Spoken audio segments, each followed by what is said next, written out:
아니한 것처럼 그들이 불러도 내가 듣지 아니하리라.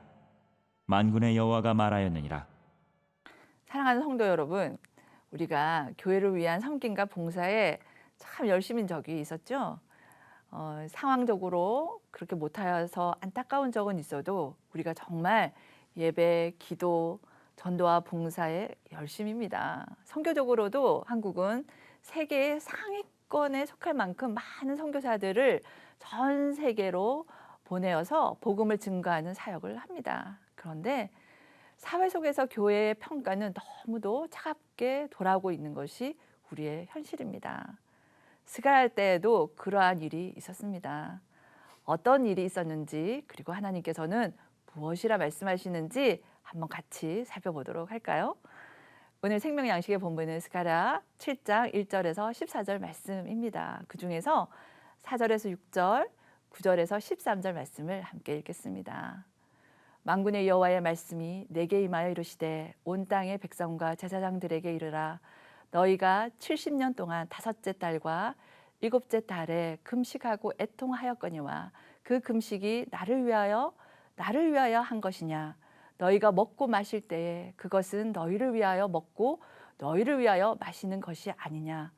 만군의 여호와가 이같이 말하여 이르시기를 너희는 진실한 재판을 행하며 서로 인애와 긍휼을 베풀며 과부와 고아와 나그네와 궁핍한 자를 압제하지 말며 서로 해하려고 마음에 도모하지 말라 하였으나 그들이 듣기를 싫어하여 등을 돌리며 듣지 아니하려고 귀를 막으며 그 마음을 금강석 같게 하여 율법과 만군의 여호와가 그의 영으로 옛 선지자들을 통하여 전한 말을 듣지 아니하므로 큰 진노가 만군의 여호와께로부터 나왔도다.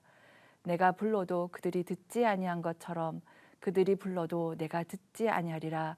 만군의 여호와가 말하였느니라.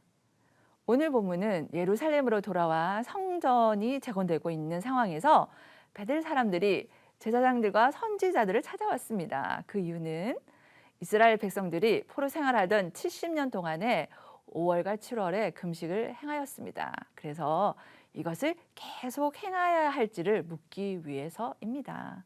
5월의 금식은 예루살렘이 함락되던 주전 586년 5월 7일에 하나님의 성전이 함락되었기에 그날을 잊지 않기 위함이었습니다. 7월에는 열왕기하 25장에서 기록하는 바와 같이 예루살렘 함락 후에 유다의 남은 자들을 돕기 위해서 임명된 총독 그달레아가 살해된 때를 기념하여 금식을 행하였던 것이지요. 그러나 지금의 상황은 성전이 완공되어 가기에 성전이 완공된 후에 이제 성전이 함락되었던 것을 기억했던 그 금식을 계속해야 될지는 종교 지도자들에게 와서 묻는 것입니다. 그런데 하나님께서는 백성들이 종교적인 열심으로 행한 위선에 대한 책망을 하십니다. 왜냐하면 진정한 금식은 하나님 앞에서 거룩하게 살고자 결단하고 죄악된 모습은 회개하고 하나님 앞에 겸손하게 말씀에 순종함으로 돌이키고자 하는 것이 금식입니다. 그러나 하나님께서는 그들이 한 그 금식이 나를 위하여 한 것이냐라고 하세요. 두 번이나 나를 위한 것이냐라고 물으시는 것은 하나님께서 그들의 금식이 하나님과 무관한 것이었음을 강하게 알려주시는 것입니다. 이들이 한 금식은 율법에서 정한 것도 아니었죠. 단지 자신들의 역사적 아픔과 민족적 비극을 인해서 울분과 슬픔을 기억하면서 자신들 스스로를 위한 것이었음을 하나님께서는 명확하게 말씀하고 계십니다. 금식 후 일상생활에서도 너희가 먹고 마실 때 그것은 너희를 위하여 먹고 너희를 위하여 마시는 것이 아니냐라고 책망하십니다. 그들은 일상의 삶에서도 하나님과 동떨어진 삶을 살았던 것이죠. 신앙의 형식적인 행위가 하나님을 위한 것인지 우리 자신을 위한 것인지를 하나님은 알고 계십니다. 만약 우리가 직접 하나님께 나를 위한 것이냐 너희를 위한 것이냐 라는 말씀을 듣는다면 우리가 얼마나 창피하겠습니까? 금식만이 아니라 우리의 모든 신앙적인 행위가 온전히 하나님 앞에서 하나님을 기쁘시게 하는 것이 되어야 할 것입니다. 다음 오늘 말씀에서 하나님께서는 백성들이 하나님의 말씀하신 것에 불순종한 삶에 대해서 책망하십니다.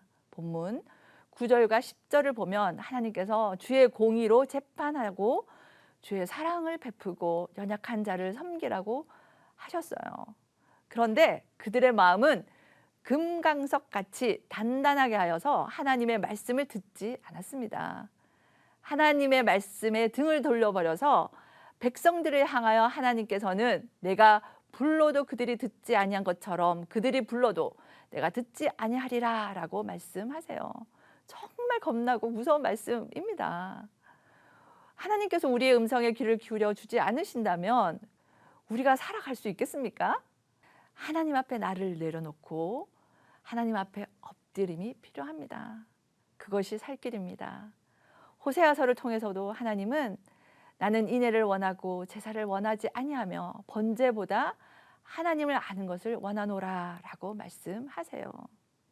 예수님께서도 이사야서의 말씀을 인용하여서 이 백성이 입술로는 나를 공경하되 마음은 내게서 멀도다.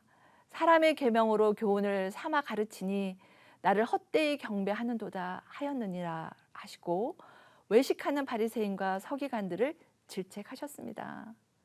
하나님께서는 진정으로 우리가 하나님 사랑, 이웃 사랑을 하기를 원하십니다. 그냥 형식적으로 종교적으로 행동하는 것은 금방 우리의 주님은 아십니다. 그럼 어떻게 하면 될까요?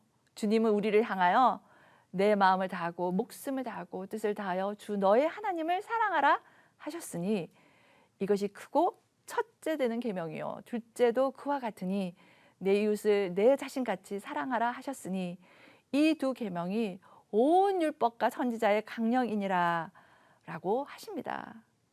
온 율법과 대선지서 12소 선지서에서 선지자들이 외치는 외침이 하나님 사랑, 이웃 사랑이라고 하십니다. 마음과 목숨과 뜻을 다해 사랑하라고 하세요. 사도 바울을 통해서도 하나님께서는 그런즉 너희가 먹든지 마시든지 무엇을 하든지 하나님의 영광을 위하여 하라. 유다인에게나 헬라인에게나 하나님의 교회에나 거치는 자가 되지 말고 나와 같이 모든 일에 모든 사람을 기쁘게 하여 자신의 유익을 구하지 아니하고 많은 사람의 유익을 구하여 그들로 구원을 받게 하라라고 말씀하세요. 아멘입니다. 오늘도 우리가 신령과 진정으로 예배하고 마음과 목숨과 뜻을 다해 주님을 사랑하고 우리 이웃을 사랑하여 주의 교회가 세상 속에서 빛나도록 우리가 드림이 됩시다.